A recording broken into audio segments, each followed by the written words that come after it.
Make sure to book your airport assistance. May kasama kayong senior. Dahil sobrang haba ng lakaran sa Hong Kong International Airport. Morning mga beshi, time check. It's 1:54 a.m.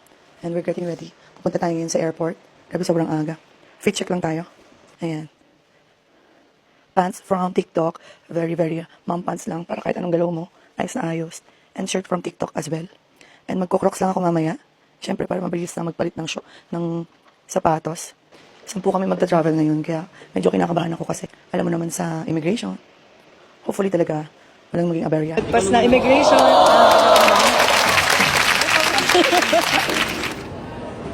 Make sure to book your airport assistance. May kasama kayong senior. Dahil sobrang haba ng lakaran sa Hong Kong International Airport. Walang bayad yan, magtitip nga lang kayo dun sa mag-a-assist sa inyo. Pagbaba nga ng Hong Kong ay may susundo na sa amin. Nag-book kami sa Kings Worldwide. Ito yung nire-recommend sa mga groups na nagta-travel to Hong Kong. Sabi nga ng husband ko ay mas mura to kesa sa Klook. Hindi sila strict sa mga luggages. Kahit gaano karami ang dala nyo, kaya nilang pagkasyahin sa mga vans nila. Kinaganda nga dito ay wala silang advance payment. Doon mo sila mismo babayaran pag nakarating ka sa destination nyo. At dahil nga 10 kami magta-travel, as convenient ito para sa amin. At ayun lang ulit. Thanks for watching. Follow for more. See you!